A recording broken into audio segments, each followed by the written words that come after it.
welcome to the Grand Collaborations, a part of the Grand Podcast.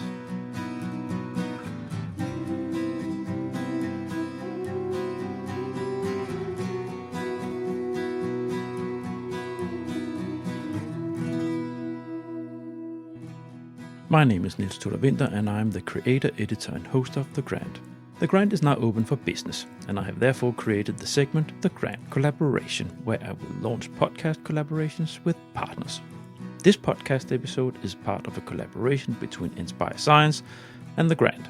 Creating a strong narrative for your EU project can be quite a challenge. The ERC funding scheme targeted towards research is one of the most popular funding schemes for the European research community, and hence it is also challenging to get the funding. In other words, to stand out against other proposals, it is vital to create a strong narrative around your research idea. Marianna Rutin is a life science consultant at Enspire Science. Especially the life science area is fitting the ERC program, and therefore she has a lot of experience in creating captivating and solid narratives for proposals towards this funding scheme. In this great podcast episode, she shares with you and me the key elements to be aware of in order to create a strong narrative, whether you already have a project idea or would like to shape one from your research. Please enjoy.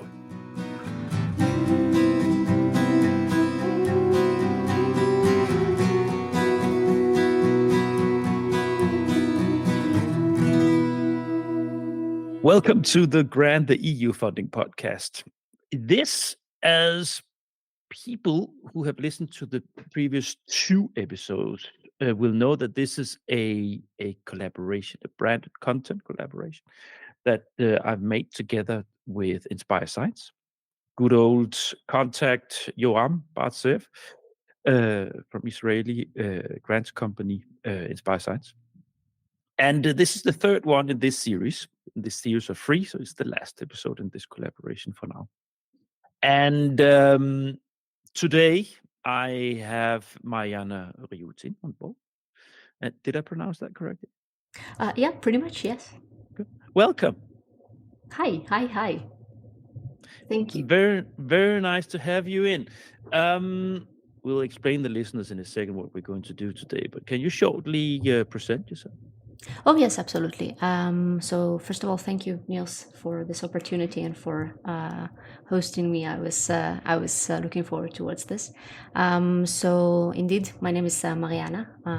You pronounced it quite well, actually. Maybe before I introduce myself, just to say about us, Inspire here, and about the company to which I belong. We have more than 20 years of experience with EU funding, which is, I guess, the main reason why we chose to cooperate with your podcast and your approach. Maybe I think that it's safe to say that starting with the introduction of ERC to the EU funding, that became our forte at the company. And I myself joined Inspire around 5 years ago. I am part of the life sciences team at Inspire. In fact, we have consultants in all three domains: social sciences and physical sciences, and myself, life sciences. I have a lot of experience seeing tens of applications of ERC. That is, I would say, my main expertise in Inspire. And I've seen more, less competitive applications, and it's always exciting, of course. And I'm truly happy to share with my knowledge and my experience working on these applications, because I hope that it might help other applicants in applying to ERC, which is a challenging and not necessarily intuitive grant. And yeah, that's why I'm here, I guess. Indeed, Yoram has zoomed in on you as one of his expert employees on the ERC, right? And it's I've been a consultant myself, grants consultant, and I know how rough it is. And I always admire the ones that actually manage to stay within the business and that somehow thrive in that environment because it's very rough. Um, so it's whenever I get consultants in and they clearly been doing this for many years, I'm always in awe of how you manage because I guess it's just different perceptions. Yeah, for me it's I didn't like it very much. Yeah, I could understand this as I guess it's not for everybody, but I must say that I feel privileged to be exposed to frontier research, and I had the chance to meet a lot of interesting people and researchers. So I do find it exciting, and I think that the perspective and the opportunity to be helpful for them this way or another, it's really great on my end. So yeah.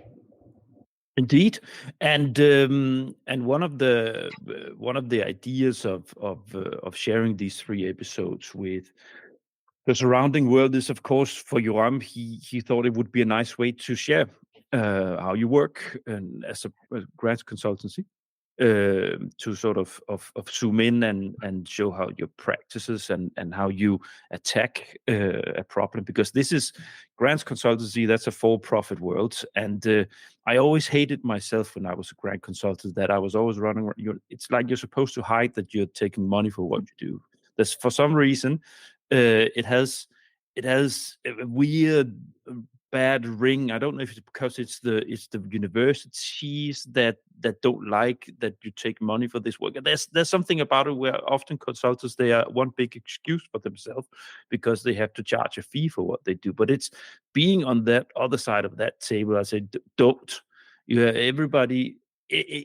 All grants consultants in this world should raise their head high and be proud of what they do, because it's a very rough and tough and great work that they do. So this is also why I want to collaborate with consultants, because I know the added value that you give. Now, it's just for everybody out there to say this is probably not the last time I've been collaborating with a grants consultancy company that wants to show how good or what they do well in their corner. Now, just to motivate what we're doing here.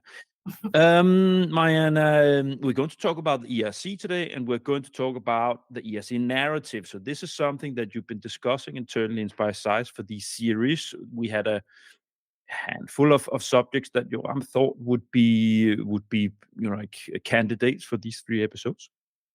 And you chose the ERC narrative because it's something that you have a particular sort of stake in your corner, and this is something that you have developed over the years, an approach on how to do these kind of things.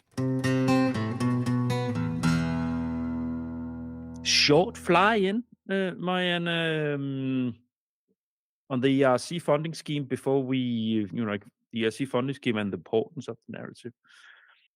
Yeah, so I think that just to refer back to what you just said, there are actually a lot of things that we can discuss and we can elaborate on when we dive into the world of ERC. Many counterintuitive elements to it. It's not necessarily the easiest grant to apply to, and not always the right grant to apply to. Even I would say not to all projects, not to all applicants. And I think that one of the interesting maybe topics to talk about is indeed the narrative, which I chose to focus on today. And this is mainly because I think that in a way it can dictate the competitiveness of the proposal and of the application. Having a good story, having an interesting point of view will likely to increase the chances of winning this ERC grant. And I'll try to be a bit more specific as we progress with our discussion today. But that's that's my point of view on that. And maybe also I'd like to start with saying that, kind of in line with what I just said, that ERC is unique in its nature in the world of EU funding, and we're talking about a grant that does not have a specific topic that or call that asks for a specific question to be answered or something. It's basically targeting researchers that have great innovative, groundbreaking ideas, ambitious ones, and without a particular a predefined topic.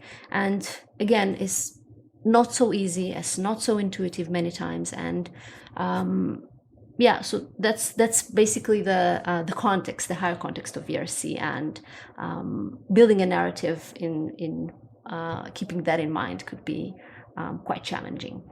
We're talking the reason why this is challenging is because it's pretty hardcore research sometimes.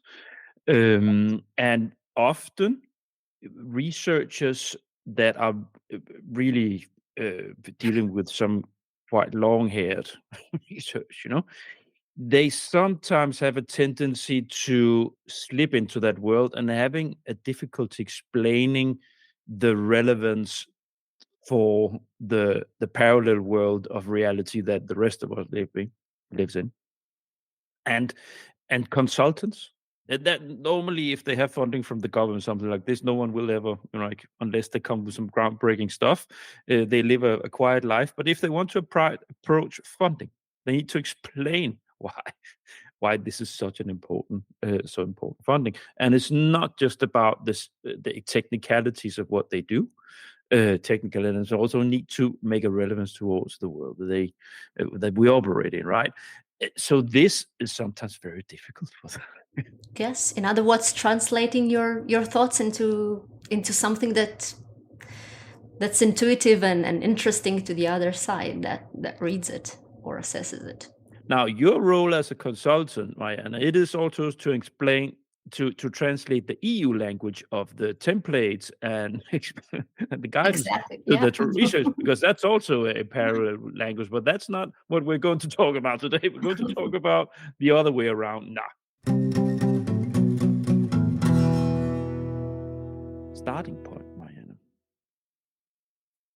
Yeah. So I think that a starting point, we can split it to two basically. One is whether a researcher has an idea, and the other when they don't, basically, which is, I think, makes sense. A researcher can either have something in mind already, based on what they've been doing so far. Maybe they have bumped into something very interesting and want to further develop it to a project. It could be something that was driven from something they have just uncovered, or interesting finding that they had, that they want to build on top of that and kind of develop further. And in contrast, of course, there would be an applicant that does not have a specific idea, but they heard about ERC, and it is a prestigious grant. I think that is quite known. Many applicants want to try and apply for it for that reason, and maybe just for the sake of the funding, because, well, let's be real here. That's a lot of money at stake, and it could provide with a nice amount of resources to do the research that they want. So and maybe in that case, even if they don't have an idea, they would still try to think of something to feed themselves into this, which I think both these cases are a bit different in terms of how to approach the writing and the consolidation of the project. Naturally, when you get an idea into your inbox as a consultant, it requires a little less creativity in the beginning, because you have what they requires as a consultant is to validate it, yeah, to assess the strength of the idea. And this, maybe we actually start with what you said. It's a prestigious grant. It is. Mm-hmm. It's one of the most prestigious on the continent, and therefore they don't just hand them out. Yeah, it's quite difficult to get it because it needs you have some barriers there that needs to have a certain level of what you need to do.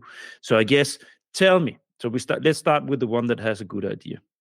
What happens? You get it in the inbox. You have a PI contact, and you say, "Look, I know of the ERC.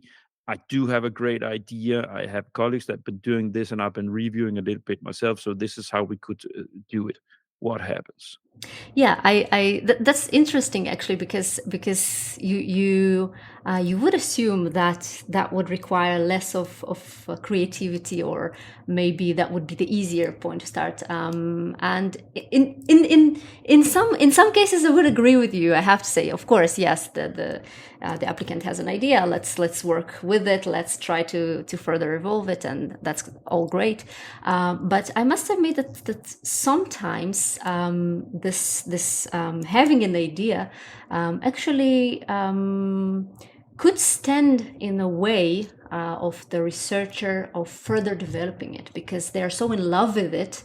So changing it is just not possible for them, or kind of very, very hard to push them towards trying to either introduce new elements to this idea, or maybe change a bit there, or I don't know, try to incorporate something new that was not there in the first place, just to try and level up the whole thing.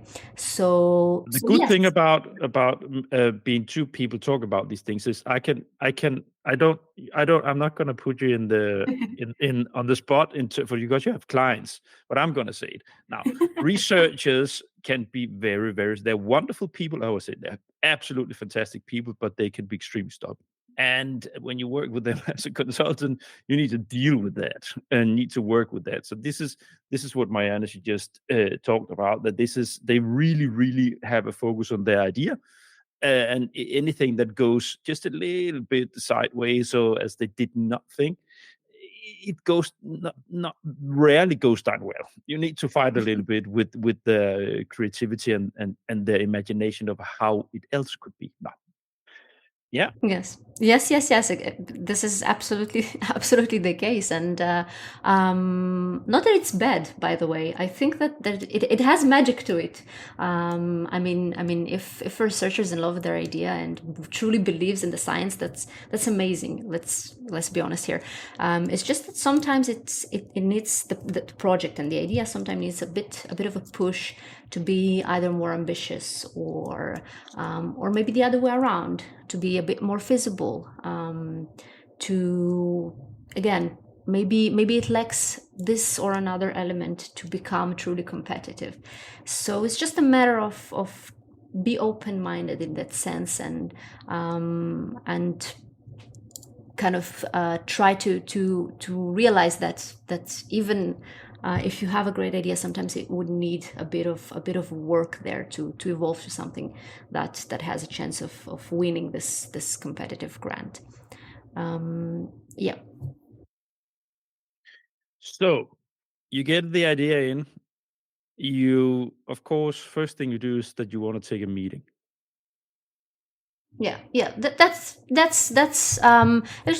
pretty much happens either in the beginning or at some point, really. This meeting, the discussion, it could be done remotely through just analysis of the document, of the written idea itself. It's true that at some point we do meet and discuss things, discuss some ideas, some questions. A lot of our work is really done on the written application, on the text itself. We find it the most effective most of the times.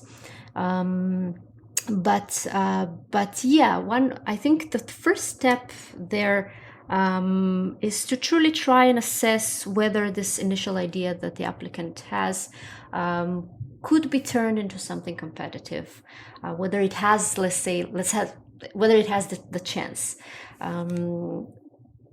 Yeah, and so we even have this very quick service that we offer at times to whom it might be relevant, that we call it the either go or no go sort of, which is more or less, it is what it is. So what we check is basically whether the idea could be competitive in terms of ERC. And that again includes many elements, and whether the idea is ambitious, whether or not it's incremental, for example. Is it just a continuation of what the researcher has been doing, or is it a leap forward with respect to their own work, with respect to the state of the art? Those sorts of things we check. I think many ideas, when they arrive to our table, they're slightly immature. Again, not in a bad sense of it, but rather in the sense that they have a wonderful idea. It just needs a bit of a push to be more consolidated, crystallized a bit better, and that's where we try to take our applicants to. However, there are some pitfalls at times in that sense, because not all ideas can be transferred to a successful ERC application. And just to give a few examples of that, some applicants have wonderful ideas that simply cannot be executed in the context of their own team. And what I mean by that is that to actually execute the idea, execute the project, they need to have a network of collaborators. And when we're talking about individual ERC grants, then we essentially talking about research that should be done by the PI, by their team, within their group, and derived from their own expertise. This is not a collaborative grant. And so referring back to this idea arriving at our table, if we see a project that is extremely large scope, and many times includes all kinds of different angles to it, that sometimes requires input from other collaborators, from other professors, PIs, then we say, that's great, but it may not fit to ERC, simply because it's too large and requires a lot of inputs, and it's just not in line with what ERC is looking for. This is one example to what may not work. And this is also an example to a project that is hard to fit to ERC in a sense, because it's hard to squeeze it into this grant in a way. So this is one example. Of course, I could give a few more, such as projects that are highly, where the ambition is assigned to resources. In other words, projects that are very much focused on the budgetary need, as in, if I get the resources and if I get the right time, I'll be able to execute the project. Many times, those projects are also hard to fit into ERC because they lack the very important essence of ambition, of conceptual challenge within them. It could be sometimes pure clinical trials that are costly, but do not necessarily have some kind of, again, conceptual challenge within them. It could be other similar cases that require a lot of resources, but do not present with this basic research question or some kind of scientific challenge that would account for the ambition that ERC is looking for. So these types of projects also are quite hard to fit into ERC. And again, having said all that, it does not make neither the researcher nor the project bad. It's just that we have to be aware of what exactly ERC expects and what exactly they're looking for. So this is the case of when a researcher has an idea. Yeah. when they don't have an idea? Mm-hmm. Yeah, that's also. Piece of clay that's being thrown on your table, right? Yeah, so that's also an option, of course. To be honest, and I think that makes quite sense. Researchers arrive to ask for our help typically when they do have something, when they do have some sort of idea that they want to pursue. But definitely, there could be a few steps before that of them thinking about such an idea, and not all of them have one. And in that sense, I could only give them a tip here to say that when you are considering to apply to ERC, beyond, of course, considering all the important elements that comprise that ERC comprises, such as, again, ambitious science, such as groundbreaking nature, being non-incremental, being very unique and intriguing. Beyond that, it has to be derived from your expertise, but not in a trivial way. So take this as a beginning, as a starting point. Try thinking, again, deriving from your expertise, from what you are best at. What could be interesting? Where can you innovate? Try to look for open questions in the field in which your own expertise and your position could contribute. So this is a tip for those applicants who are interested in ERC but do not have an idea. Yeah. Do you, when they come to you, the ones that you do deal with,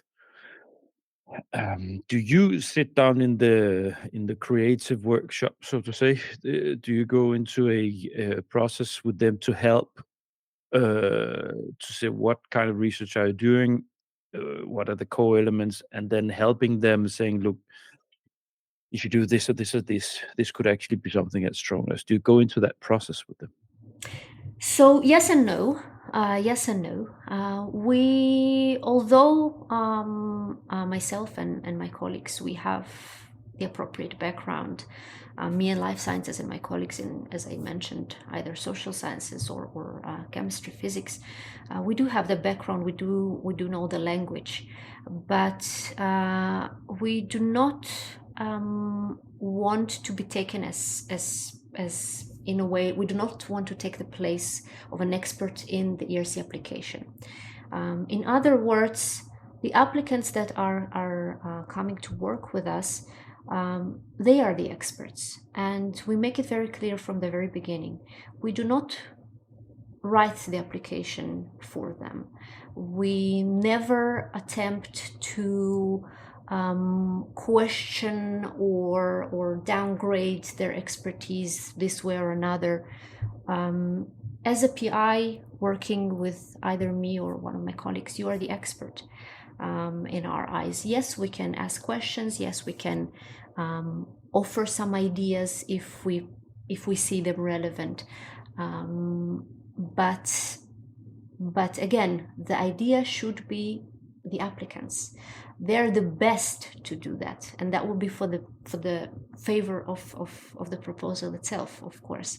So you ask me whether or not we help them in kind of the thinking process. So as I said, yes and no, because yes, we absolutely accompany them through the process of thinking, and again, the PI can come with an idea. I can try and guide them through this process of translating it to the ERC language, of proposing some changes that might be beneficial to the proposal.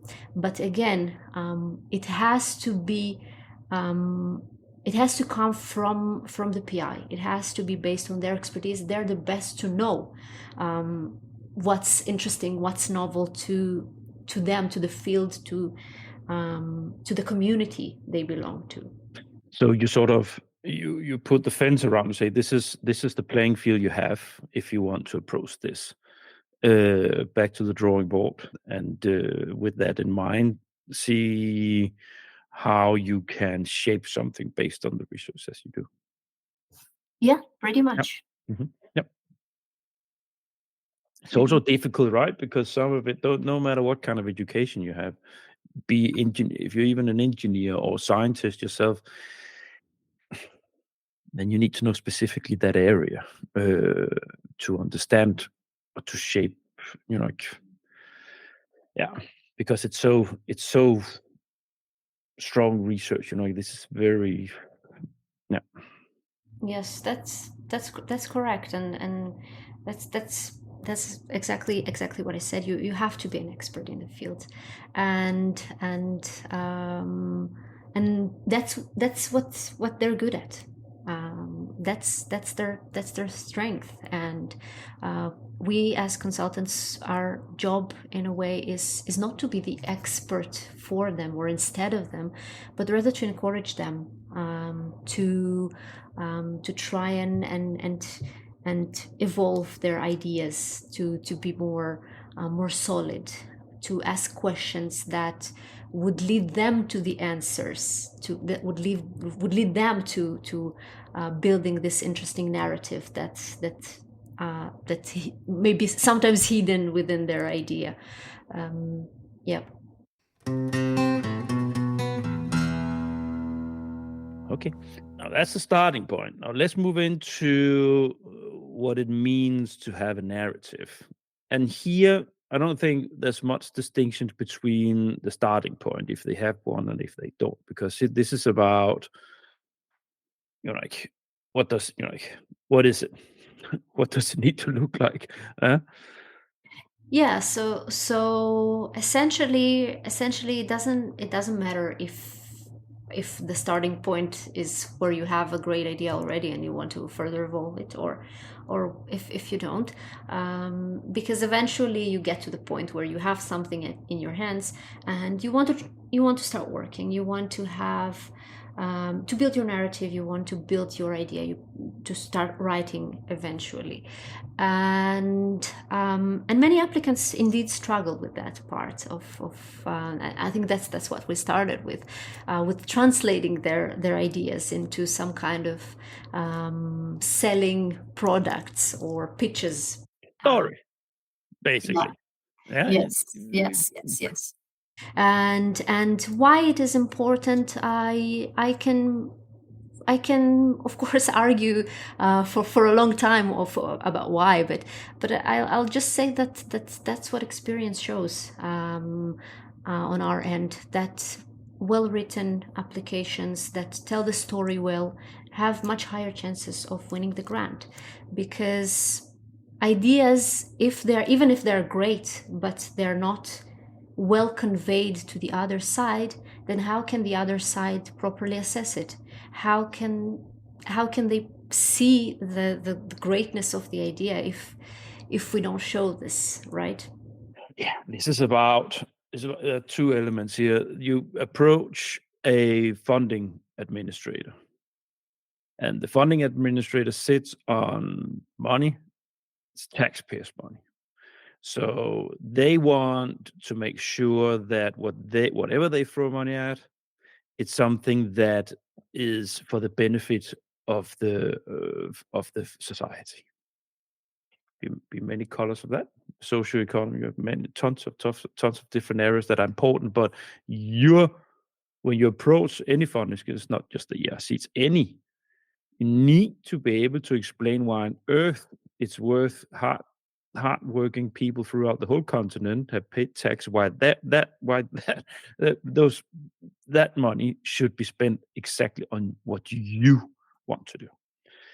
That's one thing, and then the next element, which is connected to that, is that uh, because it's funded by public by taxpayers' money, when it comes out after the project, it needs to make a difference. Why did we spend the money on that? Why did so? And you need to be able to explain that. Yes, you're absolutely right in that sense. You need to explain it, but I do want to contradict you here just a little bit, to say that in that sense, ERC is quite unique with if we compare it to other calls or other grants, because basically ERC, the ERC scheme encourages science that is on such a high level that not always the public, or say just people that are not scientists will be able to fully understand. So in that sense, unlike calls that would highly encourage, say, medical outcome or some kind of societal, tangible, I don't know, legislation or policies or something like that. Unlike that, ERC encourages science for what it is. It could be many times just basic research questions. So in that sense, you are right with saying that we need to still sell the project, because of course there's a matter of competition here, and there's a matter of justifying the budget. It's there, but in terms of justifying it to the public, there's the small twitch here that says you can definitely take it to highest level science here, and don't be shy to do that. But I guess you still need to be able to justify why money has to be thrown after it. Uh, Well, that I think that those are, yeah, those are inner levels of the whole thing, I guess. Yeah. Now, what does it mean to have a narrative? So what's can you share a little bit about what a typical good winning ERC storyline, uh, how that is shaped? Yeah. So just to share again from my experience working with applicants, this is actually something that I truly insist on, and so do my colleagues when working with researchers. We want to understand what you are writing. We want it to be logically structured. You should keep in mind that you are telling a story. And so if we share a few tips on how exactly to approach it, we would say think about it as a sort of a funnel structure. You begin from a wider context and you zoom in more and more towards the point. So you sort of build it in a very logical and convenient way for any reader to understand, keeping in mind that still it has to be very scientific and not generalist in any way. While you do that, you are encouraged to really focus on the science and to avoid any sort of logical jumps in between. Avoid all kinds of copy pasting from other grants or from other sources. It is all visible, even if you think that you manage it nicely and kind of glue everything in a very well thought manner. Eventually it is seen if such a patchwork is being done. Keep in mind that you are selling your idea in that sense, and this is truly very important. And again, to go back to those tens of applications that I have seen, you can really see the difference between those who have been passing the level, the stages of evaluation, and those who were not.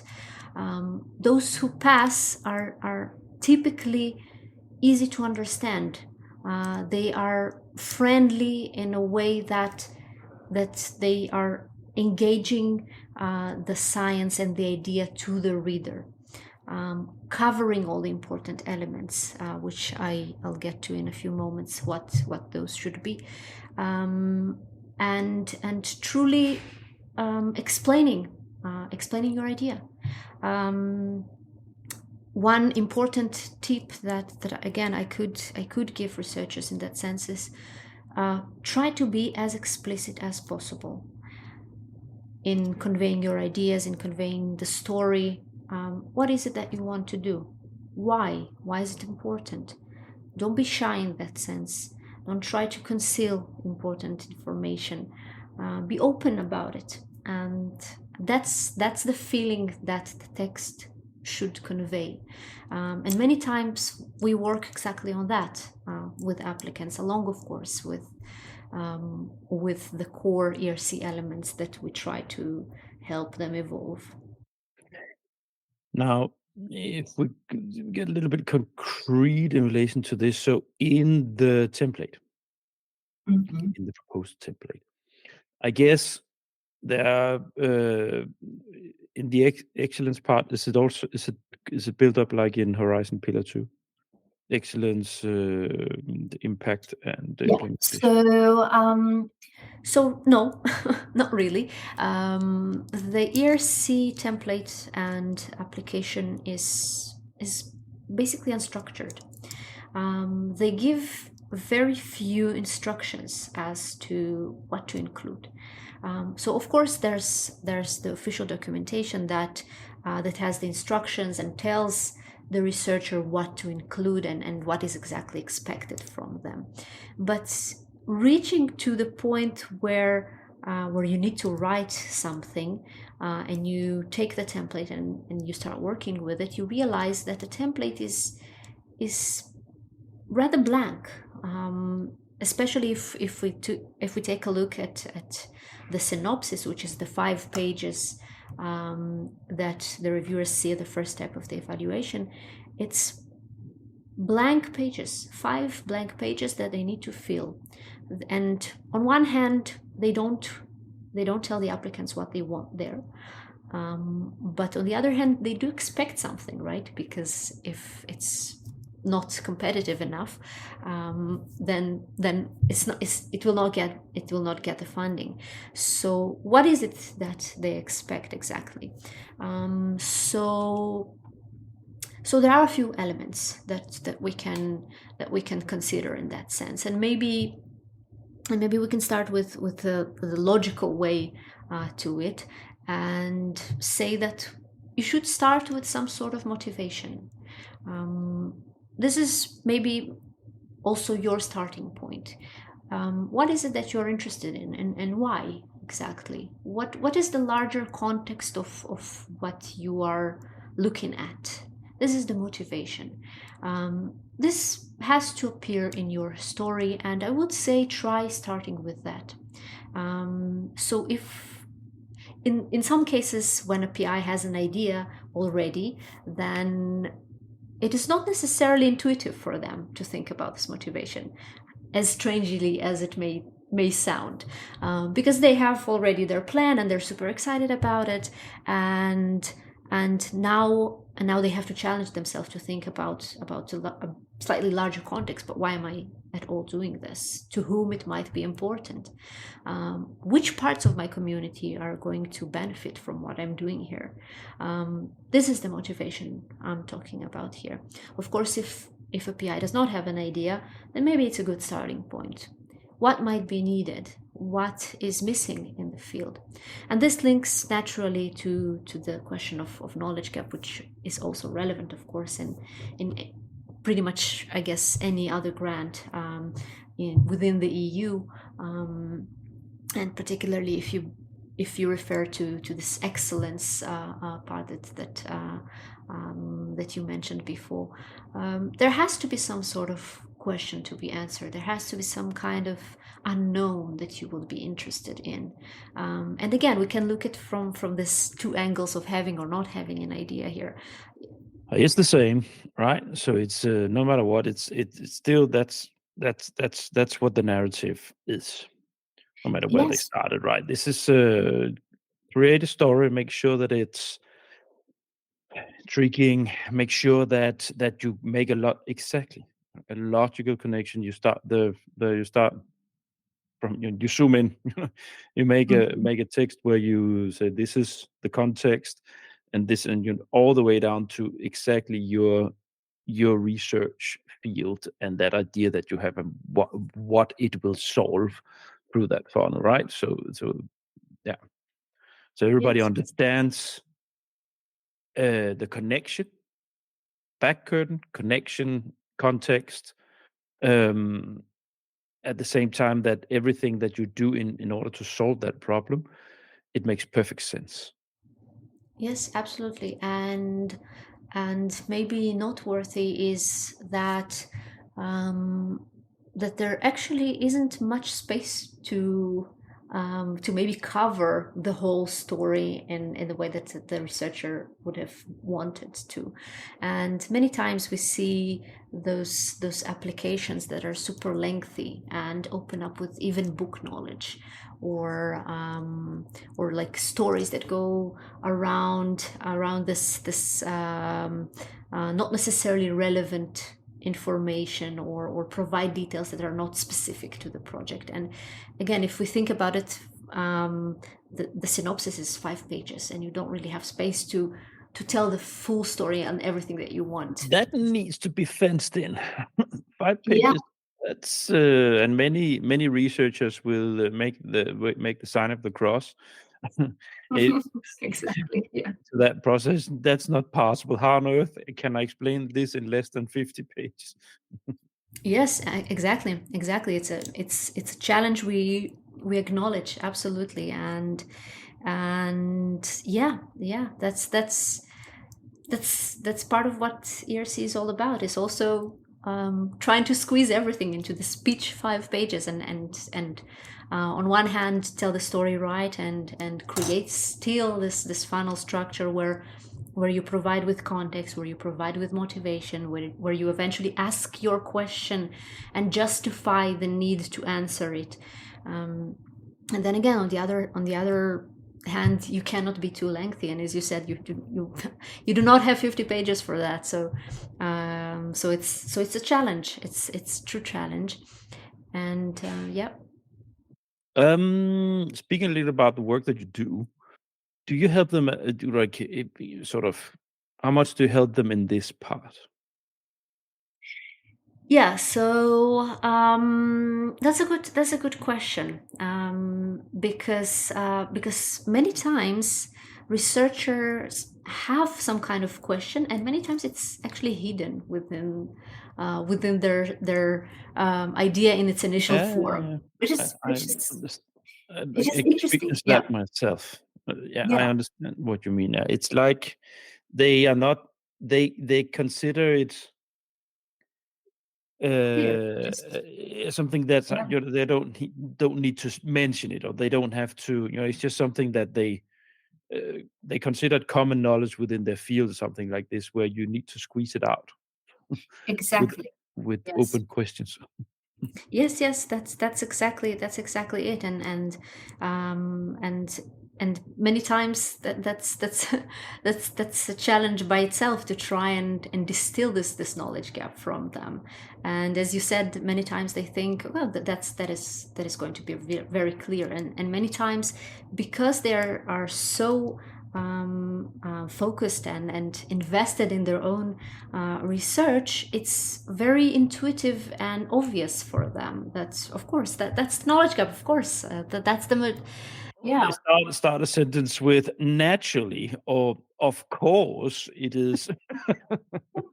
Yes, and truth be told, many times that we see that there are actually a few knowledge gaps. Sometimes we start working on an idea with a researcher, and we read the text, and we kind of go with it, and we see that there are many questions. And at some point, in some cases, a researcher would realize that and say, okay, there are indeed many questions here. I need to maybe choose just one, and focus on that, and try to build my story around that. This by itself is a complete and full project. I don't need the all other questions that I've hidden inside here.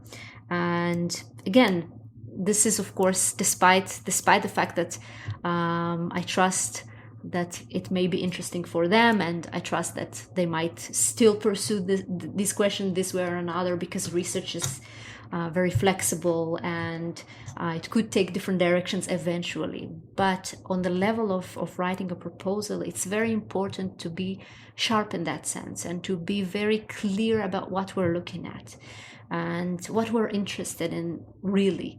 Again, once you get the funding, it is natural that this would change and will be shaped and take different directions. And I think that also leads eventually to another important, maybe one of the most important elements of an ERC proposal, which is having some sort of input, some sort of hypothesis or theory, something that the PI shares.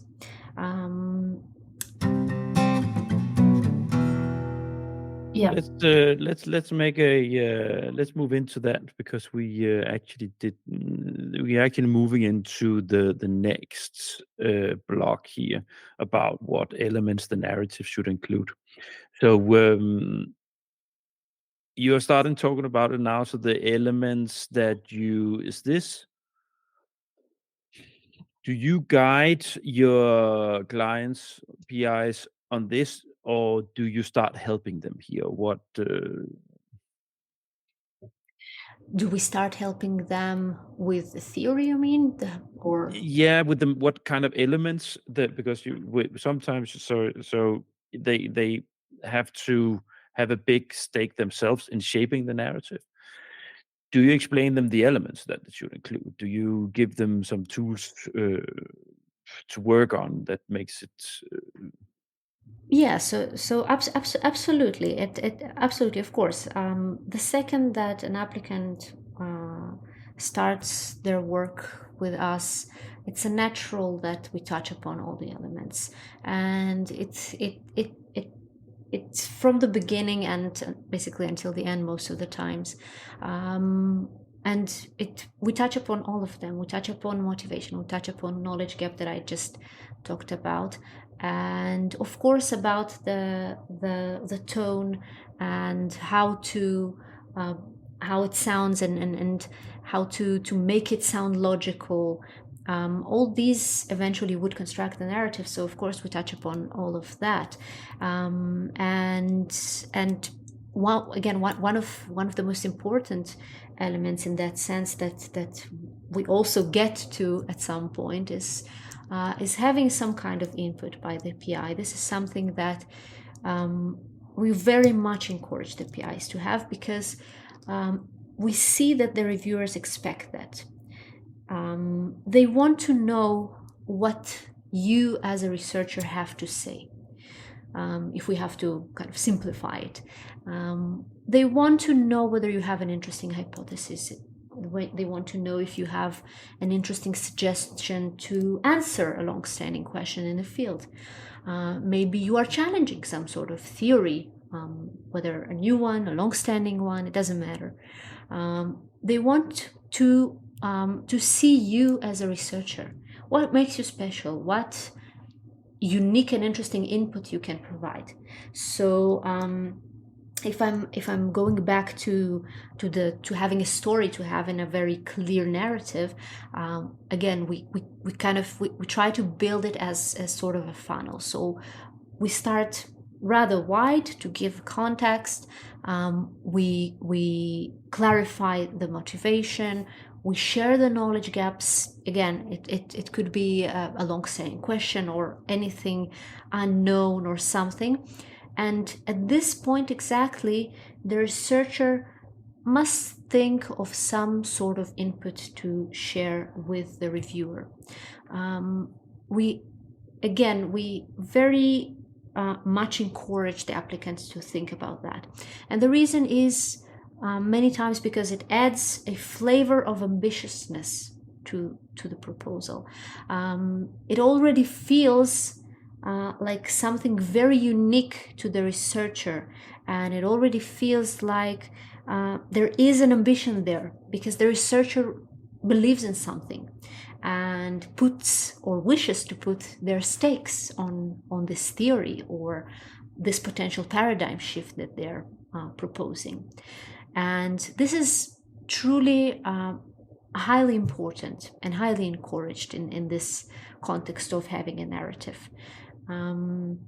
So that's also another thing that we work on, of course, with the researchers, and trying to push them to think what exactly they want to say. And again, sometimes it's there and it just needs to be refined to something bold and crystallized. Sometimes they would be even a little bit afraid to say what's on their mind in that sense, because it's uncertain, or because it's tricky, or because sometimes it's even controversial in the community. And I think in some cases it's our place to come and say that's okay. That's what ERC is looking for. They want to be intrigued. They want to hear your potentially groundbreaking ideas. So this is exactly what they're looking for. So give it to them. I want to get a little bit back to the knowledge gap again. Can you elaborate a little bit more on that? Because your manager, Joram, he's also been in the grant, and he also explained that this is something that's quite important. Yes, that's correct. And I think in other grants, and when we have a specific topic or a specific call, it's slightly different than in ERC, but the essence, in a way, could be seen as the same, because there is the need of thinking about some kind of gap in the knowledge, some kind of unknown, or as I mentioned, some kind of long-standing question in the field. So if we need to compare it to other grants, then the knowledge gap in ERC is expected to be large. And to do that properly, the researcher has to do a homework, basically, and to check what's the state of the art, and to cover different disciplines, to see what the academy is doing, what the industry is doing in that sense. Try not to limit yourself to what you already know, but rather look around what's the state of the art exactly. And that is the best way to propose a strong knowledge gap, where nobody will be able to argue and say that this is maybe limited or small, or others have been doing this already.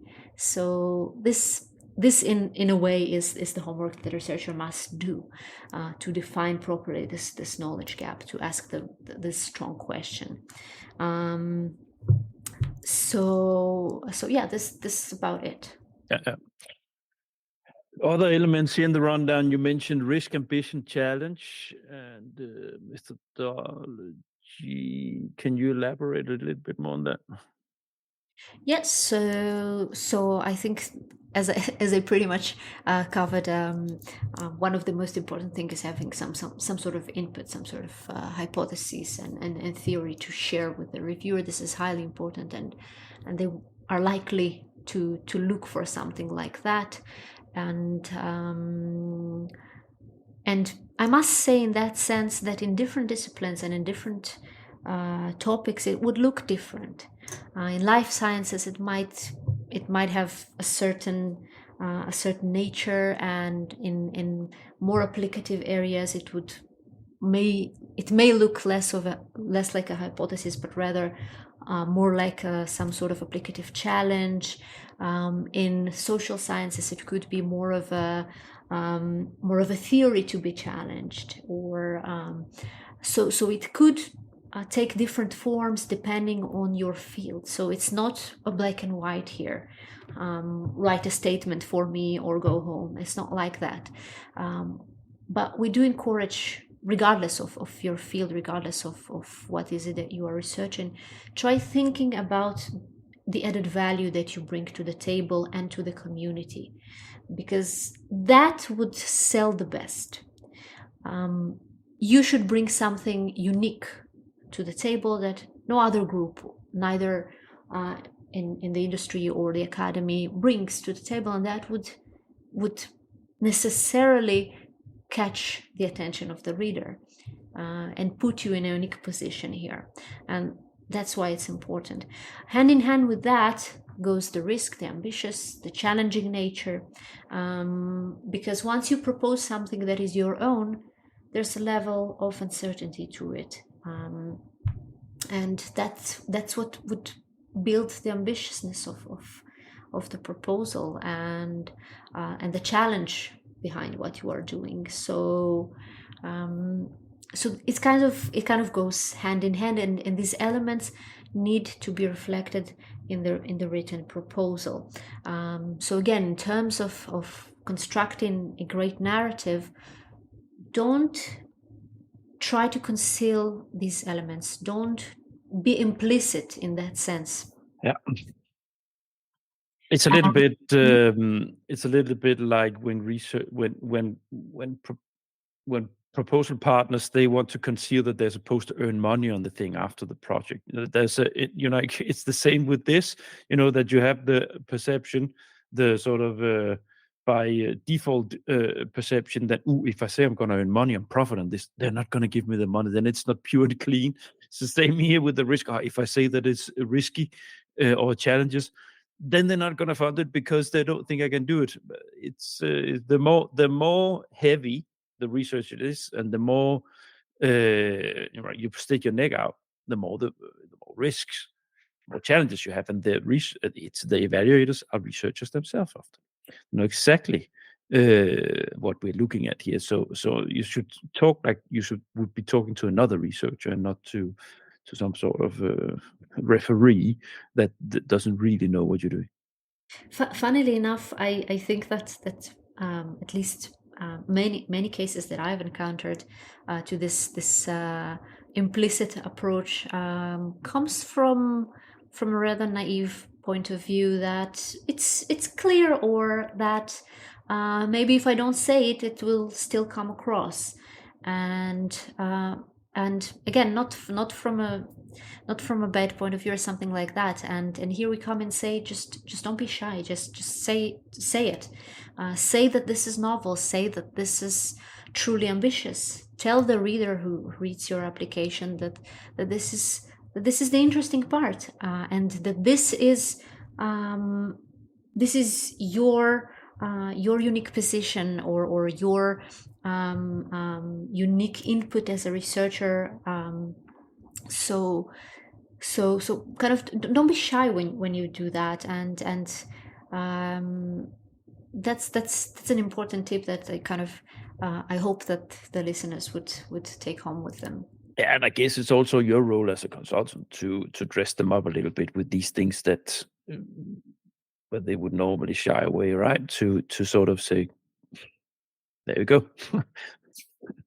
Yes, absolutely, and I do want to maybe contradict, or maybe not so contradict myself, but to say that it's important that those explicit terms or explicit messages come with a supporting information and a supporting text.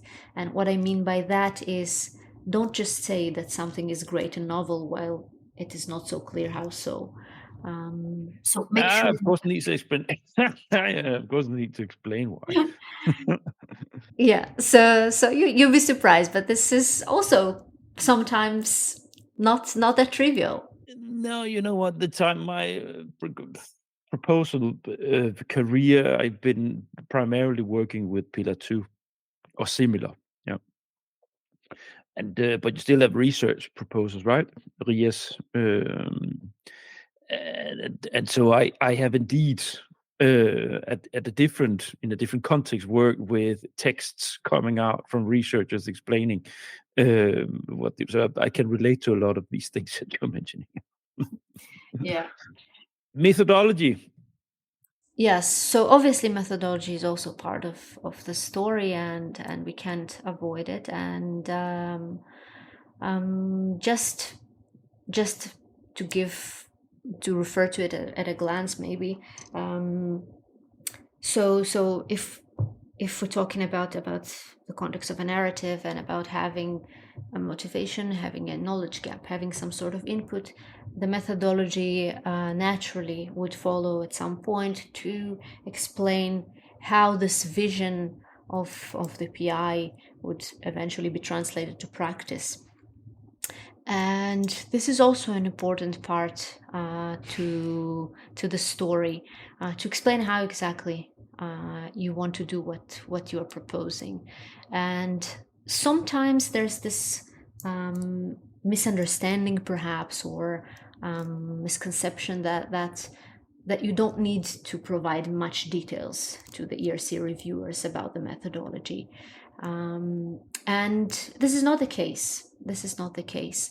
And both in the 5 pages of synopsis and in the longer version in B2, the methodology needs to be presented. And it has to be clear what exactly you wish to do. And you could use your convenient known terms such as tasks or work packages, for example. And if convenient for you, you may avoid those terms and just use other ones to try and convey the plan. But the important thing is that there has to be some sort of stepwise process, some sort of breakdown to what you wish to do, and the reader must understand what exactly is the plan. This is your what to say, your roadmap, so to say, of what you want to do. So everybody is perfectly on top. Okay, that's cool. If he or she can do this, excellent. But you need to explain how on earth you're going to do that if it's that cool, you know. Exactly. If it's challenging, then you need to explain how you're going to come around doing that. So Yeah. but actually I think maybe the challenge that the researchers might normally have is that normally they don't have to explain it so much, you know, these kind of step-by-step things. So it's basically they just know how to do it, or they know exactly how to do it, but they just need to, I guess, being put into a said, look, now you just put down line by line how step by step how you explain it to people instead of just keeping it in your head. Yeah, but I think that you might be surprised, but even if an expert reads the application of a researcher, someone from their own field, sometimes they will struggle to understand what exactly is the thinking process behind the plan, and not because they are not familiar with the protocols. That's not the point, and that's not what is expected from them to provide, not in the proposal level, of course. And not they are familiar with the protocols, and they are familiar with the, say, traditional approaches to experimentation or testing or whatever that might be. But sometimes an expert would struggle to understand what exactly is the link between this specific proposed experiment or test or field work and the question that was raised in the very beginning. So that is something that the researcher has to think about, and that is also very important if you think about the narrative in that sense. All of these elements that I just mentioned, the knowledge gap, the motivation, the theory that you have, the vision that you have, and eventually the methodology, they all have to link to one another.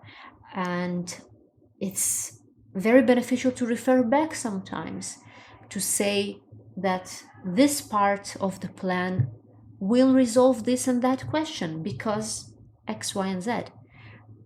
And yet again, in that sense, it's not so as much expected from them to delineate the very small, very technical details that they obviously doing many times in their labs or groups, but rather to very meticulously explain the plan on from more of a bird's eye view, as in I want to do this and that because it's relevant to my question, because I think that this particular test that I wish to do, or this particular I don't know, experiment or something, would answer the question that I'm asking, and that's the level of the methodology and the essence of the methodology should be. Gotta keep an eye on time here so we don't chat too long, because we still have some things we need to run through. Put here, so but sexy buzzwords versus boring balance. This is what I always say. So you got to sex it up, right? You got to play a little bit with your language, and I guess this is where you as a consultant step in, because it's this is simply a matter of capacity as a writer. It's they are researchers, but they're not necessarily elaborated journalistic writers that can make a wonderfully eloquent text that grabs the listener. Yes, sometimes this is really the case, and we could offer from our experience some stronger statements, or try to maybe play with the phrasing here and there, but I wouldn't take from the researcher's own ability to do that. Actually, they are capable once they are comfortable and sure about their idea, and once it's more or less crystallized, it's much easier to refine and define those sexy parts and make them sound as such. Notably, however, we need to pay attention not to sound too sexy and too much. I know it sounds funny, but not to sound too much of overselling yourself without actual content, because that Yeah, it's a is a serious, different. it's a research text, Yes. an application for I guess. So you have to strike a balance. Of course, it needs to be, you gotta be a flow there. There got to be something that catches the reader and so on. But you have to stay within the frame of a scientific proposal. Yeah. Exactly. It has to be very much scientific in that sense. And maybe it's also noteworthy in this regard to mention that there isn't a difference between B1 and B2 in that sense. B1 Both and of, B2 are. yes, both of these documents have to be equally scientific. It's not like B1 has to be some kind of. You have to explain what B1 and B2 is. Okay, so B1 and B2 are two documents that the applicants need to prepare to submit to the ERC. And B1 includes the synopsis, which is 5 pages long, description of the project and the profile part. And B2 is a 14 pages long document that is a description of. So we're talking about the sort of the first stage, Exactly. and then passing that, you make a longer proposal where describe it more detail. Yes, although these two documents are submitted at the same deadline, and yes, and they must tell the same story. Those two documents, they have to be independent from one another. In the first step of the evaluation, only B1 is assessed, and in the second step of the evaluation, both of these documents are assessed. But because we cannot be sure which one of them at the second step of the evaluation an expert or the reader will choose to read, we recommend that both of these documents tell the same story, that they need both be equally scientifically deep, and yeah, and just keep that in mind. B2 is expected to be a longer, more detailed, more comprehensive version of B1. That is true, but both of them need to be in line with one another while being independent. All right. Marianne, we need to move on to make sure that it doesn't get too long. But I think we covered it, right? Yeah. Yeah, visuals.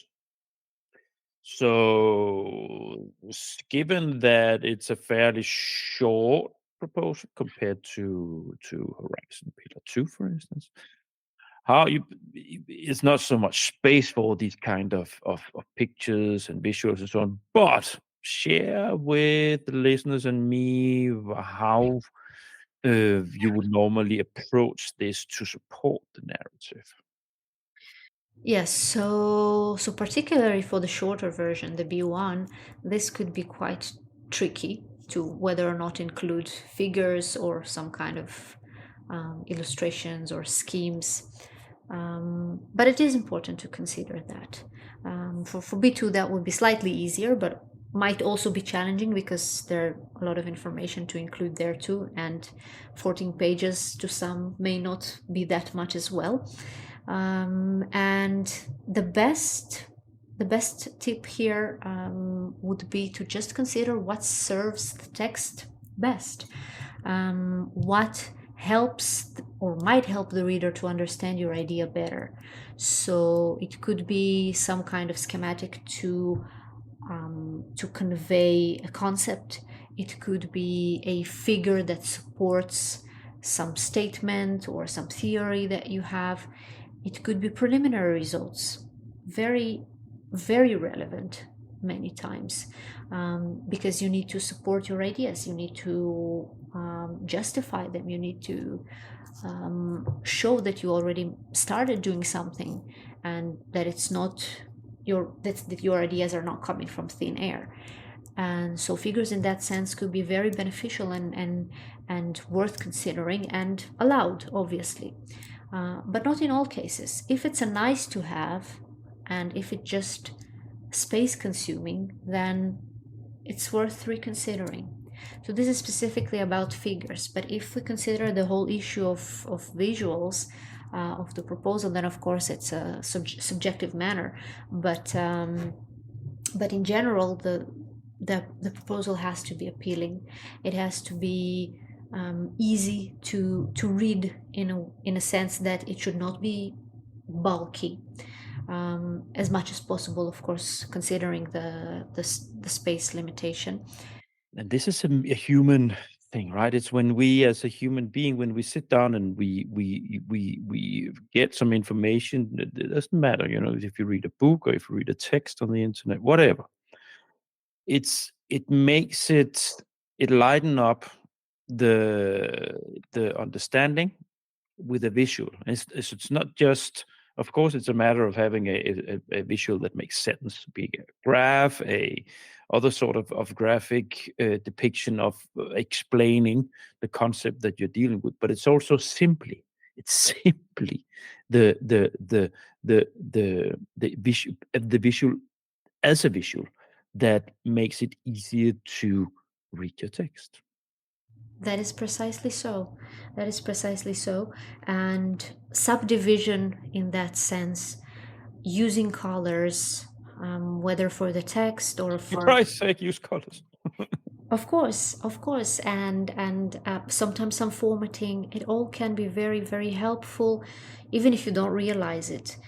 Putting some text in bold here and there, some underlining here or there. Those things could draw the eye of the reader towards the important parts. You highlight what's key in here. So all those little details that create some sort of visual experience as well. And eventually, if it's easy to follow, eventually if it's nice and appealing, then the impression is much better. It's just how we work. You know what? Yeah. Sometimes it works wonder also with if you have someone's. I know sometimes it's you don't have access to this kind of capacity, but actually text formatting or for someone, if you have access to someone who is a graphic designer or who knows how to do these kind of things, if you have a communication employee in the university that can quickly just format your text into a visual text concept. It might be the color of the text.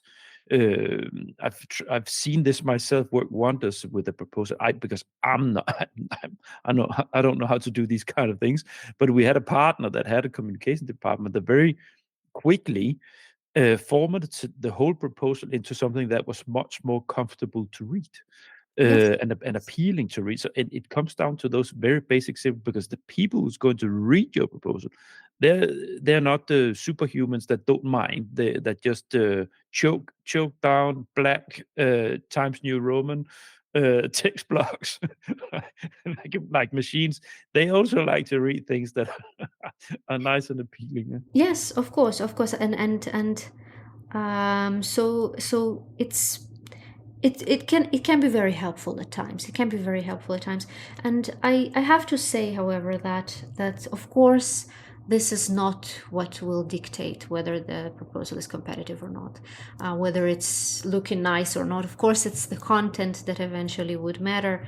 We're talking here about aids and what can a very quick formatting or visual illustration do to help and assist the reader in formulating their impression of the whole thing. And stand a little bit out, maybe. Yeah, yes, that too. That too. That is correct. That is correct. And just keep in mind in that sense that if a reader understands your idea well, then it's much easier for them to like it.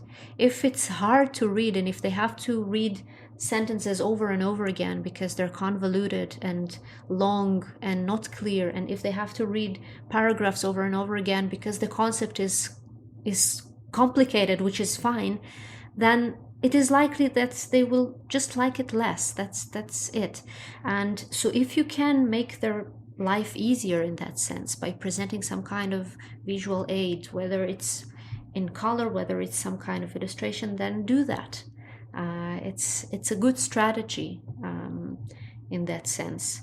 So that's basically what stands behind this visual recommendations. And but of course, again, it's important to remember that the science eventually is the one to be the most important. And if you're a person who is not into designing and into all kinds of graphics, then it's absolutely fine. And I've seen many applications and proposals without any such aids that were extremely well formulated and extremely well phrased and clear, so it could work either way.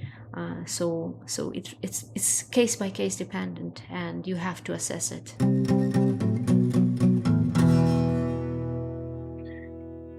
Yeah. No, Marianna, we are moving slowly towards the end here. I put here advice at the bottom of our rundown. We've been twisting and turning different things here. What would your sort of advice be on the narrative to the dear PI that sits there and wants to approach the ERC? Yeah, so I think if I have to think about something that I let's say many times to applicants, then it probably would be what I said at some point about being explicit and trying to crystallize a very clear input of yours. I would like the listeners to take that into their consideration. This could be a very, very useful tool for them. Tell your story. Don't be shy to do that. Be explicit in that sense. And another tip that I would give that is not necessarily specific to the narrative issue, but it would be to start early, the whole process. It is, because if you start early, you do have the time to make a good narrative. Yes, and I think that starting early is good on so many levels. I mean, you have time to formulate your ideas well. If you see that something is missing, or maybe you need to complete I don't know, an experiment or something to support your ideas, then you might have time to do that. You have time to maybe try and consult with peers on your ideas to get some input on the scientific level, which is highly important, of course. So that would be my my piece of advice on top of what we talked today about. And yeah, that's it. Thanks. Very well, Marianna. It's been nice having you in. I'm just going to shut the program down before we say goodbye to the dear listeners. So, dear listeners, thank you so much for listening to the end. I really, really hope that this very content-heavy episode is something that you can use out there, or you professionals that are approaching the ERC. So that, of course, both goes for the researchers, but also for other consultants that are working with these things. I truly hope that this is something that is input that you can reflect on and use in your day-to-day work with these things, because it's complex to work with the ERC. Next thing I need to say is, of course, a big thank you to Enspire Science for collaborating with me on this, to Marianna and to Johan. And Andrea for collaborating with me on these 3 episodes. It's been wonderful to have all 3 of you on board. And this is definitely going to be quality. And for everybody out there, you will find this on my website. It's under the tab Collaborations that you'll find on the top. And here you can go in on the collaborations and find on the partners the site of Enspire Science. I have dedicated the full page to them. To you and your colleagues, Marianna, where you have your own site, where there's a lot of information and links to your own website and your own universe there platform, but of course also individual episode pages with the episodes you can listen to, with the episode notes, and with some episode specific links at the bottom. Now, and while you're in there, don't forget to go in and register to subscribe to my email list, to follow the grant on the grant platform. As you're doing there, you can contemplate, where else can I find more information about the grant? Well, you can do that on LinkedIn. You can connect with me. And while you're there, you can also consider, of course, connecting with Enspire Science. They have their own LinkedIn site, and with these 3 guests in there to follow them. I think that's it, Marianna. Thank you, Niels. Now, again, thank you for joining, and let's say goodbye to the dear listeners. Bye. Bye-bye. You have been listening to the Grant Collaborations, a part of the Grant podcast. This podcast episode is a collaboration between Enspire Science and the Grant.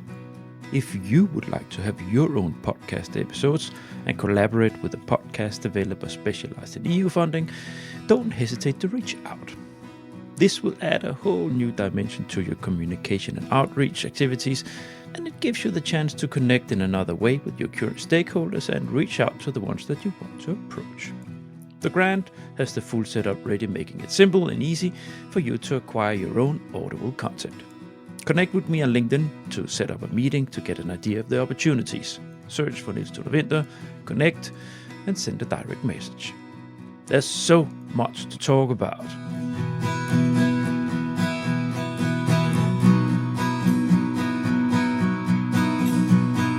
You have been listening to the Grant Collaborations, a part of the Grant podcast.